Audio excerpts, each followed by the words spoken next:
نحمده ونستعينه ونستغفره ونعوذ بالله من شرور أنفسنا ومن سيئات أعمالنا من يهده الله فلا مضل له ومن يضلل فلا هادي له وأشهد أن لا إله إلا الله وحده لا شريك له وأشهد أن محمدا عبده ورسوله أما بعد فإن خير الحديث كتاب الله وخير الهدي هدي محمد صلى الله عليه وسلم وشر الأمور محدثاتها فإن كل محدثة بدعة وكل بدعة ضلالة وكل ضلالة في النار. أعوذ بالله السميع العليم من الشيطان الرجيم من همزه ونفخه ونفثه. مثل الجنة التي وعد المتقون فيها أنهار من ماء غير آسن وأنهار من لبن لم يتغير طعمه وأنهار من خمر لذة للشاربين وأنهار من عسل مصفى. دا جنت و صفات کی نن بل یو صفت من ذکر کو دے اغد انهار الجنہ د جنت نهرونه. قرآن کریم کې الله ضرور قسم نهرونه ذکر کړی دي او داغي وضاحت برسته کوشش دا نهرونه دا کم قسم نهرونه دي او دا به کم طریقه باندې دي. خوراک چې کله سړیو کې نو خامخا اسکاک ته ضرورت راځي او په اسکاک کې بیا اول نمبر د انسان اوبو ته اشتها کیږي او اوبو ته اړه کیږي او اوبو ته شوق کیږي او بیا دغه سره سره نور خواږه مشروبات دایي ته د انسان زړه کیږي او د انسان لپاره فایده ونمي چې کله خوراک پسې روز سره خوږ شی استعمال کینې پای سره د انسان میدم خکیږي او خوراک عظیمه کیږي مخه. قرآن کریم کی سورۃ محمد کی الله را دغه نهرونو څلور قسم بیان کړی دي چې دای مختصر وضاحت او مختصر تشریح هم ذکر کوو. الله فرمایي مثل الجنة التي وعد المتقون، صفت او حال د هغه جنت چې د متقینو سره وعده کړل شوی ده.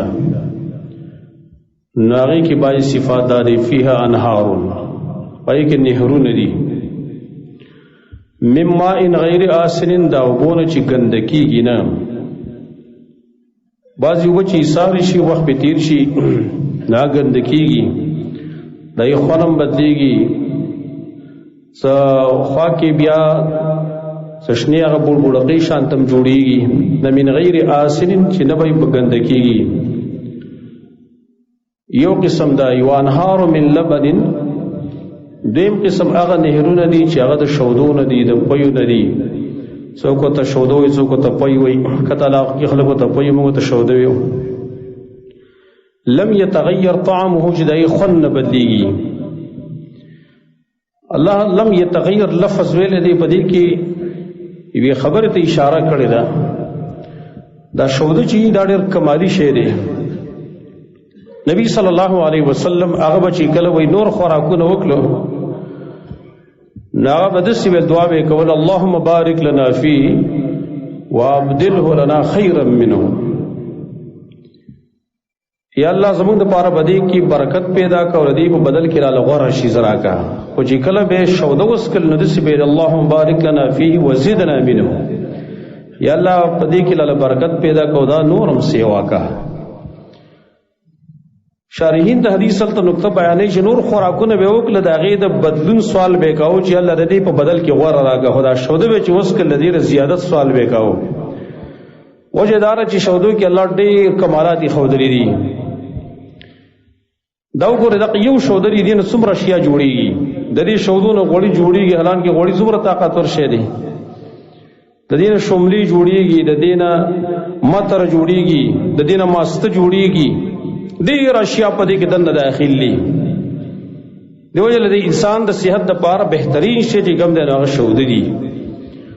خدا شودو دا په دنیا شوده شي بدلیږي، لکټیم به تیر شي بیا داس خاکیږي. دا خرابیږي. د آخرت شوده چې کوم دی ولم یتغیر طعمه خوان به نه بدلیږي. خدلتا لم یتغیر لفظ لم یتغیر په خپل بنه بدلیږي. دلته اهل علم وایي چې داسې ونه علم چې لم یغیر طعمه د دې خوان به نشي بدلېدلی. وایي وجه دا ده چې اصل کې جنتي غواړي نو د دې خوان بدلولی شي، ماسته ترې جوړولی شي، شملې ترې جوړولی شي، غوړي ترې جوړولی شي، بل شی ترې جوړولی شي، لیکن په خپله به نه بدلېږي، په خپله به څښا کېږي نه. لم یتغیر طعمه خوان به نه بدلېږي. وانهار من خمر لذة للشاربین او بل نهرونه د شرابو دي چې هغه به څکونکو ته مزه ورکوي. دې سره دا قید ولګاو لذة للشاربین څکونکو ته مزه ورکوي. د دنیا شراب چې کله سړی څکي نو دا ډېر کریح وي، د دې دا بدبوی ډېره زیاته وي. دا خو دا خلک ګنده شي که نه به دا بدبوی عادت شي، ورنه اوله کې د دې دا بوی سړي باندې ډېر بد لګي. او بل دا چې انسان سکي که نه نو دارسي مزې په طور یې نه سکي، بس هغه نشه چې کوم نه نشه هغې دپاره یې سکي. نفس یې د دې په ذات کې خوند نشته دی، هغه ډېر بدبوی. خو د آخرت شراب چې کوم دی هغه انسان له مزه ورکوي. لذة للشاربین. او د دنیا شراب د انسان عقل خرابوي، هغه عقل نه خرابوي. لکه دا یې وضاحت په انشاءالله آینده خطباتو کې بیا کوو چې د دنیا شرابو کې سردردی شته دی، دې کې د انسان عقل چې کوم دی ختمیږي، بیا پردی خپل څوک نه پیژني. لیکن آخرت شراب هغه داسې نه. لذة للشاربین وانهار من عسل مصفى او بل هغه نهرونه چې شاتو نه به بالکل صفا سوتره مصفن بالکل صفا سوتره دی، ملاوټ پکې نشته دی، ګورې ګند پکې نشته دی. اوس ہوتا ته صفا شات به نه میلاویږي. اوس چې څوک هم وي که نه ډېر بزر ګوره بزر سړی که نه هم پکې خامخا څه نه څه چې په لسو کې 1% پکې شاملی څه شی دا بالکل سوچا شات دي. درو خو ډېر زیات شوي دي عام که نه، خاص کر په بیا او شرا کې اخیستلو خرڅولو کې خو ټوله څوک اړوله حیا نه کوي. هغې کې خو چاته پته هم نشته دی که نه، نو چې چا کوم قسم دروغ پکې ویله. دروغ بازار خو ډېر زیات ګرم دی، خاص کر په دې وخت کې په پاکستان کې هلته خو ډېر زیات ګرم دی. په سلو کې به 1% دروغ، 1% کس چې کوم دی هغه به چېرته دروغ نه وایي، نور خو 99% تقریبا هر سړی دروغ وایي څه نه څه. من عسل مصفى. بیا پای کې وګورئ د جنت کې دننه بیا حوض کې دا نهر دی، نهر کوثر، یو حوض کوثر دی محشر میدان کې، یو کوثر دی ښه نهر الکوثر، دا په جنت کې دننه دی. نبی صلی الله علیه وسلم ته پوښتنه شوی مل کوثر، دا کوثر څه شی دی چې قرآن کې الله فرمایي انا اعطیناک الکوثر؟ هغه ورته ویل ذاک نهر اعطانیه الله، دا یو نهر دی چې الله ماله راکړی دی، یعنی فی الجنه، یعنی په جنت کې اشد بیاضا من اللبن، د هغې د اوبو د شودو نه ډېرې سپینې دي، واحلى من العسل، د شاتو نه ډېرې خوږې دي. او بیا نبی صلی الله علیه وسلم دا فرمایلی فیه طیر، الته مرغانم دي په دغه نهر کې، په دې نهر کې الته مرغان دي. اعناق قها کاعناق الجزر، چې د هغې د څټونه د اوښانو د څټونو په شان داسې اوږده اوږده دي، غټ غټ مرغان دي، د اوبو په دې غاړه باندې چې مرغان ناستي که نه ناسې خوند کوي، مزه کوي. نو دا د جنتیانو دپاره دی دا بخوري. نو عمر عنه فرمایل ان هذه لناعمه، دا مرغان خو ډېر مزدار وي که نه بیا چې دونه غټ دنګ دنګ مرغان دي. نبی صلی الله علیه وسلم څه فرمایي اکلتها انعم منها، د دې خوراک کوونکي ډېر ښایسته خلک دی، ډېر مزدار خلک څوک چې خوري. امام ترمذي له حدیث نقل کړی دی. بیا دا نهرونه چې کوم داسې نهر نه دی لکه مونږ واله حساب، مونږ اکثر معنا کوو واله، دا واله نه ده، دا خو موږ د اسانۍ دپاره معنا کوو، انهار معنا ولی، اصل کې دا بحرونه دي، دریابونه دي. نبی صلی الله علیه وسلم فرمایي لکه بل حدیث ترمذي کې راغلی دی ان فی الجنة بحر الماء، ان فی الجنة بحر الماء، په جنت کې د اوبو دریاب هم دی، وبحر العسل د شاتو دریاب هم دی، وبحر اللبن د شودو دریاب هم دی، وبحر الخمر د شرابو دریاب هم دی. ثم تشقق الانهار بعدو، دا غې نه بیا وړې وړې ولې جدا شوي دي. اصل کې دننه دریابونه دي د شودو، د شرابو، د اوبو، د ګبینو. بیا ځان وړې وړې ولی چې کوم دی هغه جدا شي د جنتیانو د کورونو په مخ باندې د سیتلی دي. اصل کې دا دریابونه دي. او نبی صلی الله علیه وسلم یو بل حدیث کې بیا فرمایلی دی یو بل قسم دریاب هم دی التام دا خو هغه څلور دي چې دا به جنتیان عام طور باندې استعمالي اس کې به خو یو دریاب الته دی چې هغه بل شان دریاب دی. هغه چې کله جهنميان د جهنم نه راوځي نو هغه ته ورځي. امام مسلم حدیث نقل کړي نبی صلی الله علیه وسلم فرمایلی دی يدخل الله اهل الجنه الجنه الله بجنتيان جنت ته داخل کی ويدخل من يشاء برحمته الله چې څوک غواړي په خپل رحمت باندې به داخلي يدخل من يشاء برحمته ويدخل اهل النار النار جهنميان به جهنم ته داخل کی ثم يقول بيبا الله فرمای انظروا من وجدتم في قلبه مثقال حبة من خردل من ایمان فاخرجوه. بیا به الله ملائکو ته وی ورشي په دې جهنم کې وګورئ چې چا په زړه کې د وری د دانې په مقدار ایمان بیا متدام ته راوباسي استه فیخرجون منها حمما دی پر جنت نراویستل دی جهنم نراویستل شي چې هغه باس کار شي وي سکروټ اسکاره به جوړ شي سټکوري شي وي قد امتحشوا چې هغه بل تسوي فیلقون فی نار الحیات او الحیا دیو با په یو نهر کې وغورځول شي چې هغه ته نهر الحیات ویل کېدلی شي دا نهر الحیات دی هغه نهر چې هغه د جون نهر دی نو فینبتون فیه کما تنبت الحبة فی جانب السیل دیو به د سره زرغون شي ورته راوبټو کېږي لکه څرنګه چې د سیلاب په دې غاړه باندې الله شانته پای کې یو دانه د هغې نه تیغ راوځي علم تروها کیف تخرج صفراء ملتویه تاسو نه ګورئ چې هغه کله راوځي دغه تیغ په دې لهه کې چې کمی د سیلاب غاړې ته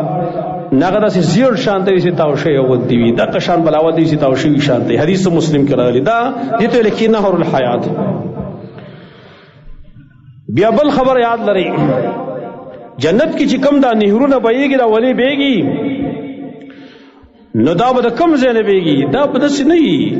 دا چې رابهیږي اصل کې دا به ابشاري د بره نه به سخت رابهیږي بیا به د هغې د لاندې ولې سې جوړې شوي اصل چې دا رابهیږي خپل ابشارونه یې لکه ستاسو خیالي په دې سیل صفا ځایونو کې په دې غریزي علاقو کې هلته ابشار وي دا وخته په دې ونو کې را رواني په دې بوټو کې ښکته را رواني ښکته رابهیږي یو پواره شانته کوي دغه شان دی به یو خپل اوچت ځای دی د هغې نه به ښکته رابهیږي. نبی صلی الله علیه وسلم فرمایي ان فی الجنة 100 درجه په جنت کې 100 درجې دي اعدها الله عز وجل للمجاهدین فی سبیله الله دا خلقو د پاره تیاری کړی دا 100 درجې چې کوم jihad کې د الله په لار کې بین کل درجتین کما بین السماء والارض ته هر دو درجو منځ کې دومره فاصله در کې اسمان او زمکه کې لکه مخکې موږ په ابتدا کې دا عنوان ذکر کړو درجات الجنه کې دا تفصیل بیان کړو. اللہ نبی میں فرمائی فَإِذَا سَأَلْتُمُ اللَّهَ فَاسْأَلُوهُ الْفِرْدَوْسِ اللہ نم چی کل سوال کوئی کنو دا سوال کوئی یا اللہ فردوس سراکا جنت الفردوس سراکا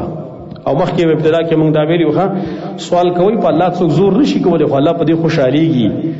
د الله نه اعلی شي غواړي اعلی جنت غواړي الله په دې خوشحالېږي په هغې باندې څوک زور کولی نشي ښه په جزم باندې سوال کوئ په یقین باندې سوال کوئ یا الله درنه غواړم جنت الفردوس نه غواړم دا مې کم همت خلکو غوندې سوال مه کوئ جنت په دې دروازه پسې مې ونخله وام پوره ده ته پسې نخله موږ ته غټ جنت غواړو کم همت خلکو سوالونه یې کوي یا الله ته مې رب استانس جنت الفردوس غواړم جنت الفردوس پر راکې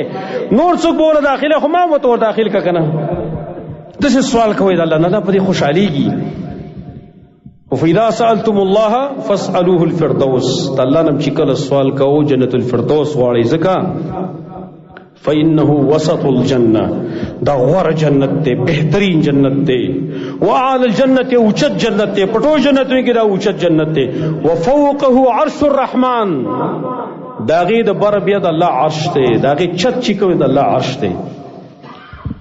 ومنه تفجر انہار الجنت او دا دقا جنت الفردوس نا دا لاندی نور نهرونه چې کوم دي دا د جنت فردوس نه ښکته بیږي، دا اوچت جنت، اوچت جنت کې نه نه لاندې به دا بیږي. حدیث امام بخاری خپل صحیح کې نقل کړی دی. ایو حدیث معراج کې راغلی نبی صلی الله علیه وسلم فرمایي معراج په شپه باندې چې بر نبی صلی الله علیه وسلم تل پای کې دا فرمایلی ورفعت لسدرۃ المنتهى، ما ته سدرۃ المنتهى را پورته کړې شو. سدره په عربی کې بیره ته ویل کېدلی شي. سدرۃ المنتهى په اسمان کې د بیر یو ونه ده او هغې نه اخوا بیا ملائک نشي تللی، حتی چې جبریل علیه السلام هم نشي تللی، ځکه ته سدرۃ المنتهى ویل کېدلی شي. نو رفعت لی سدرۃ المنتهى فی السماء السابعه، اسمان کې ما ته سدرۃ المنتهى را پورته کړې شو. نبقها مثل قلال حجر، دا غي د دانی چې کوي د حجر علاقه دا غي د منګور چاټو په شان غاټي غاټي دانی وي. وورقها مثل اذان الفيله، او دا غي د پانی د تیدو غوګونو په شان غاټي غاټي پانی وي. ويخرج من اصلها نهران ظاهران ونهران باطنان، او دغه سدرۃ المنتهى د بیري ونه د دې یخنا دو نهرونه ښکارا بیږي او دو نهرونه پټ دي. نو نبی صلی الله علیه وسلم فرمایي ما ویل یا جبريل ما هذا، جبريل تمل چې دا څه شی دي؟ هغه ویل اما النهران الباطنان ففي الجنه، هر چې دا دو پټ نهرونه دي دا په جنت کې دي، دنه دالته بیږي هغه طرف ته بیږي. ومن النهران ظاهران، هر چې د ښکارا ښکته را بیدلی دنیا ته، نو فالنیل والفرات، دریای نیل او دریای فرات، یو مصر کې دی بل عراق کې، دریای نیل او دریای فرات، دا دواړه ښکارن جن دغه نهرونه چې دا بر نه را بیدلی دي. الله رب العالمین په خپل قدرت سره او په خپل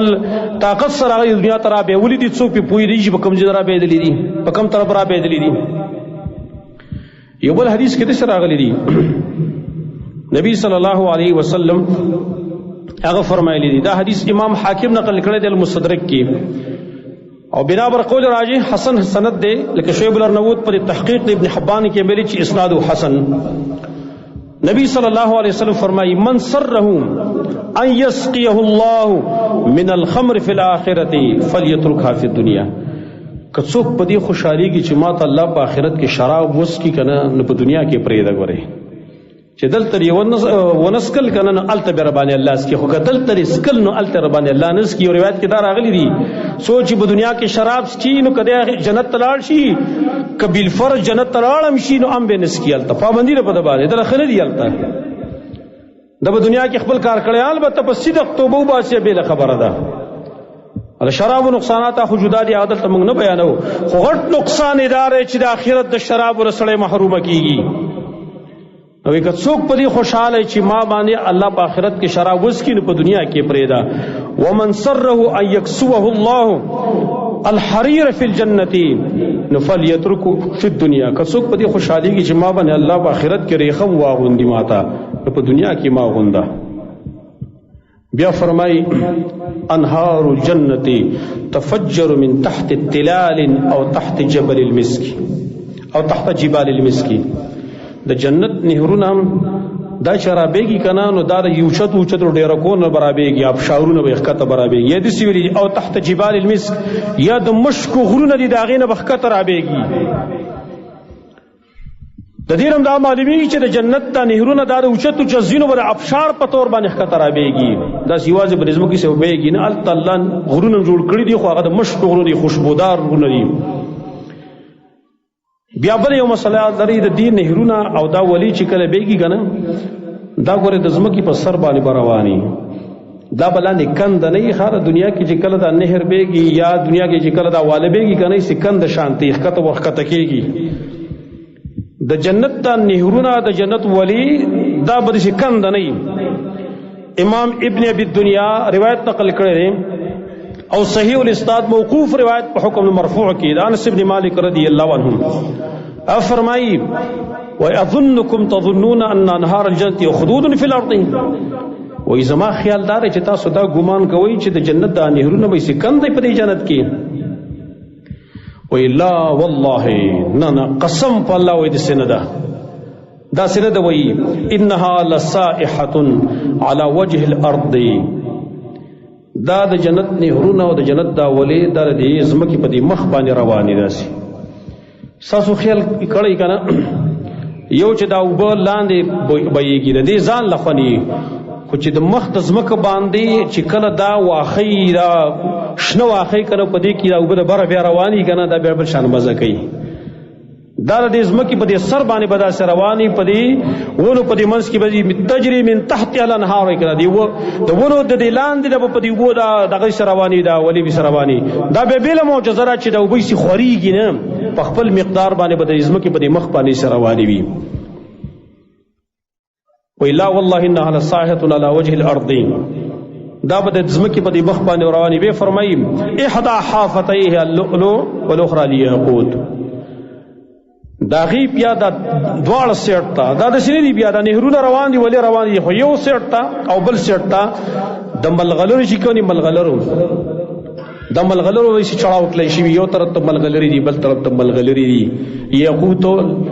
دا خاص قسم ملغلري سری ملغلري او لؤلؤ عام ملغلري سپینې ملغلري دي مانه سپینې او سری ملغلري یو طرف ته بل طرف ته دا چې چړاو کړی شي دي که ستاسو خیال کړی دی اوبو غاړه ته خلک چې سیمټ و دغه کې که نه چې څوک راخویږي نه یا څوک سکي نه هغې دې غاړه ته به ملغلرې چړاو کړی شي وي د غاړې چې کومې دا به د ملغلرو نه وي په دې ملغلرو کې بیا د اوبو سره روانې وي یو طرف ته بل طرف ته هغه ملغلرې دي وطینه المسک الاظفر لاندې چې کوم دا اوبه پې بیږي دا نهرونه پې بیږي دا لاندې چې کوم هغه خاوره شي موږ ته لاندې په دې خاوره ځمکه دا به خالص مشک یا المسک الاظفر مسک اظفرات لکی چې پای کې بل قسم خوشبوئی نه ګټه لاندې به خوشبوئی دا مسک کني مش دا په غوړېدلی پاغي به د بر رواني وي د دې وجه نه ګور بعضې اوقاتو کې سړی څه شی سکي کرم خو هغې د روس اخره کې بدبوی راشي چې بیرته سویله الټې ورشي دا په اخره کې په تا باندې به خوشبویانې راځي ښایسته بوی به په تا باندې راځي دا نه چې دا پکې خزله پرته ده دا به چېرته مچان پکې پراته دی دا پکې چېرته ماشي پکې پراته دي دا پکې چېرته چا خزنده راغورځولي دي دا شي نه دي بالکل صفا مشک پای باندې به دا اوبه چې کومې هغه روانې وي دا د جنت د نهرونو د هغې وضاحت آینده جمعه کې به انشاءالله بیانو عیون الجنه د جنت چینی دي نه نهرونه که نه هغه جنت چینی دي د کیفیت د هغې اقسام قرآن کې الله ذکر کړی حدیث کې ذکر کړی د جنتیانو په اختیار کې د هغې تفسیر او د هغې سره نور بحث چې کوم دی هغه به آینده جمعه کې بیان کړو اقول قولي هذا واستغفر الله لي ولكم ولسائر المسلمين